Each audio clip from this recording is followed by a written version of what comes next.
merci de prendre ce temps avec nous pour nous présenter ton nouvel ouvrage, ton ouvrage sur la gémothérapie, mon manuel de gémothérapie. Alors, on serait ravis que tu nous parles un petit peu de toi, de ton parcours, de ce livre, sous quelle forme il se présente et à quoi il va nous servir. Eh bien, merci beaucoup Virginie. Je suis ravie d'être là et de pouvoir parler de mon manuel de gémothérapie. J'ai le même que toi, ouais. Qui est paru aux éditions Jouvence donc, en 2019.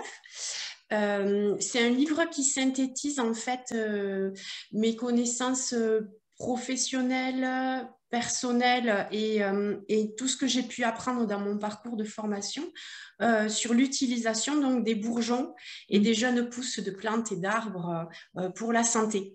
En fait, pour situer un petit peu peut-être mon parcours et savoir pourquoi je viens parler de bourgeons. Ouais. Et le lien qu'il y a avec les fleurs aussi. J'ai commencé, moi, à étudier les plantes d'un point de vue très scientifique, très rigoureux, très froid aussi, avec un parcours en agronomie spécialisé dans la lutte raisonnée des végétaux.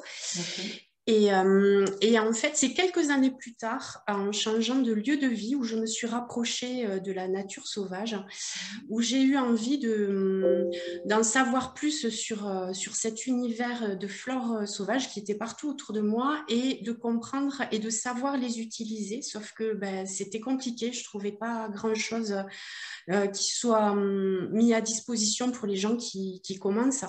Et du coup, je suis retournée à l'école et j'ai fait la formation on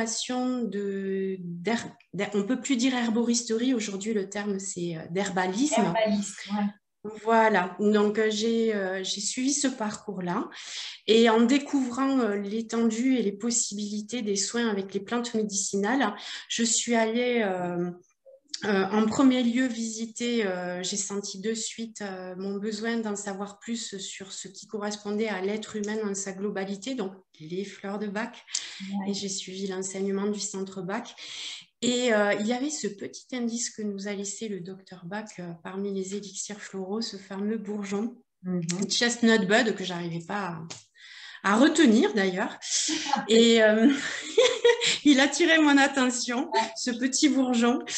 Et en fait, en continuant mes études, j'ai découvert la gémothérapie, donc qui est une thérapie moderne aussi, puisque la gémothérapie est née dans les années 50, donc 20 ans après le docteur Bach à peu près.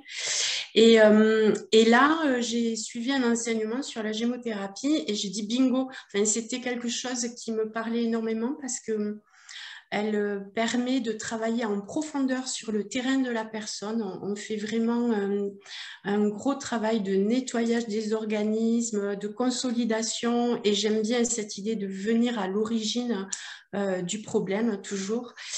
Et la gémothérapie utilise le côté moléculaire pour soigner les organes, bien sûr, mais aussi énergétique, d'où le message du docteur Bach avec son bourgeon, puisque le bourgeon contient tout le devenir de la plante et il contient donc aussi, à sa manière à lui, toute l'information de la plante, y compris de la fleur. Et donc, c'est un travail très, très complet, à la fois moléculaire et énergétique, et qui est pratique, et qui rejoint aussi les élixirs floraux sur le fait de pouvoir être autonome, puisqu'on peut facilement créer ses propres macérats de la même manière qu'on peut créer ses élixirs floraux. Et donc, voilà, toutes ces qualités combinées dans ces flacons, puisque c'est en flacon aussi sous forme solide, m'ont donné envie vraiment d'en savoir davantage. Et donc, voilà, dans ma pratique personnelle, je fabrique mes macérats que je ne vends pas. Je reçois en consultation, du coup, ici au pied des Pyrénées, au sud de Toulouse, dans un petit village de Montespan. Donc, des consultations où on aborde tout l'être, avec les problèmes physiques, où je vais conseiller tous les soins en phytothérapie, gémothérapie, bien évidemment les fleurs de Bach, et puis s'il y a des réajustements alimentaires à faire aussi. Donc j'ai pu en fait voilà, créer mon activité en conseil et puis en transmission, puisque j'organise des ateliers autour de la gémothérapie, de l'herboristerie. et emmener les gens sur le terrain, dans la nature, puisque c'est quand même la base, hein, d'aller observer toutes ces beautés, et auquel j'ai complété en fait mes sorties nature. J'y ajoute mon dernier diplôme, qui est celui de sylvothérapeute, pour apprendre à bénéficier des soins énergétiques des arbres. Donc c'est à peu près mon univers. Et en fait, aujourd'hui, c'est un grand bonheur d'avoir écrit ce manuel, parce que mon intention première, c'était d'aider. Je me suis rappelée à mes débuts, j'avais envie de trouver des choses pratiques pour utiliser les plantes. Et c'est vraiment un guide pratique pour qui voudrait découvrir la gémothérapie, ou pour qui connaît déjà un peu et qui pourra y trouver dedans l'association de l'usage, comme je disais tout à l'heure, pour soigner des organes affaiblis, malades, etc. Mais aussi toute la part énergétique, parce que je me suis permise de faire des liens à chaque fois que c'était possible, hein, avec les élixirs floraux qui correspondaient à l'essence au niveau du bourgeon que je présentais dans le livre. Il est composé de plusieurs parties. Il y a une partie en fait qui va présenter une quarantaine de bourgeons de manière unitaire, un peu comme une fiche d'identité. Au départ, je me suis servie pour chaque bourgeon d'essayer de cerner le profil de la personne qui pourrait avoir besoin de ce bourgeon-là. Je me suis servie de choses que j'entendais beaucoup en consultation. Et en fait, ça adressait un profil de ce qu'on pourrait penser, de ce qu'on pourrait dire dans nos sensations, dans nos ressentis, dans ce qu'on vit avec notre corps, avec nos pensées. Ça, c'est la première approche. Et puis ensuite, chaque bourgeon, donc, je décris. Alors, soit on va regarder tous les systèmes auxquels va s'adresser le bourgeon, système cardiovasculaire, nerveux, etc. Et puis, tous les conseils d'utilisation, c'est-à-dire comment on va le consommer, est-ce qu'on peut le consommer associé à d'autres pour tel et tel problème, les dosages, les durées, etc. Tout le côté vraiment pratique, tous les conseils associés, les effets positifs attendus, bien évidemment. Et la dernière partie, à surtout aller vérifier à chaque fois, qui fait partie des contre-indications, puisque contrairement aux fleurs de bac, il y a quelques contre-indications avec la gémo. Prenons soin de nous en conscience, en fait, c'est un peu le message. La gémothérapie est très, très complémentaire avec les fleurs de bac, hein. C'est quelque chose qui revient souvent en consultation, où je vais donc conseiller des bourgeons, des plantes, et proposer un flacon personnalisé. Et souvent, je me rends compte qu'il y a 2-3 essences que je vais retrouver, que je vais mettre dans le flacon de fleurs de bac, qui correspondent à de la gémothérapie aussi, qui est là. Et du coup, dans ton livre, c'est vrai que tu abordes 12 fleurs de bac, me semble-t-il, hein, par rapport à l'ensemble des bourgeons que tu proposes. Et c'est vrai que c'est très intéressant de voir les correspondances. Est-ce qu'il y en a une que tu aimerais nous partager en particulier?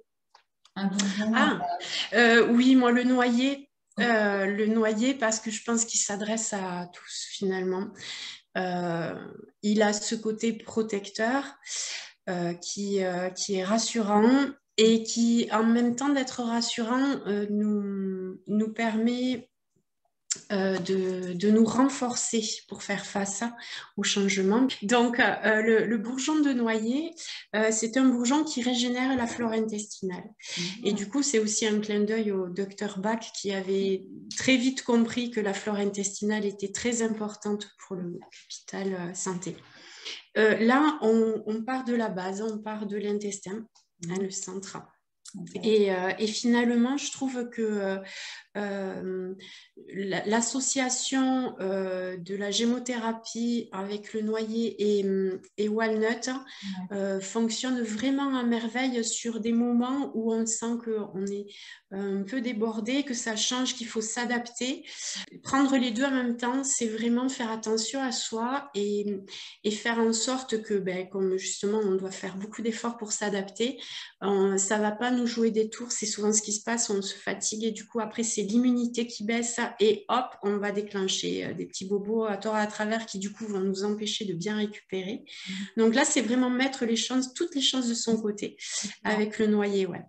Super, bah, écoute, merci Valérie. En tout cas, sur mon site, j'ai mis justement des photos que les gens peuvent regarder, justement des fiches que tu proposes qui sont effectivement très pratiques, très pédagogiques. Et puis, on retrouve vraiment cette idée que j'aime beaucoup et qu'on a eu dans notre enseignement par le centre agré du Dr Bach, c'est cette autonomie, donc ce cadeau que tu fais aux gens, voilà, pour les rendre autonomes dans cet accompagnement. Tous ces petits gestes du quotidien où on peut faire soi-même ses potions, etc. et prendre soin de soi avec des choses qu'on a cueillies. Pour nos enfants, c'est quand même un message très, très, très important. Ça a l'air de rien, mais je pense que ça a beaucoup d'impact pour la suite. Ouais. Très beau cadeau. Merci beaucoup. Pour ce partage. Et puis aussi, voilà, je laisserai ton adresse, ton site internet parce que tu organises des balades, enfin des rencontres avec la nature. Et je pense que les gens aussi sont très en demande de sortir, d'aller rencontrer la nature, d'adapter leur œil, de former parce que ça s'adapte en fait et ça s'éduque, j'ai envie de dire, pour repérer les bonnes plantes dans la nature pour faire tout ça. Donc, oui. Invitation. Et puis maintenant, on est confinés, libérés. Donc, c'est le moment d'en faire. C'est ça. Vous êtes les bienvenus. Voilà, bienvenue à Montestan. Donc, je laisserai tes coordonnées pour que les gens puissent te contacter pour te rejoindre pour des belles sorties botaniques. Très chouette. Merci beaucoup. Merci Virginie. Merci à tous. Bientôt. Merci. À bientôt.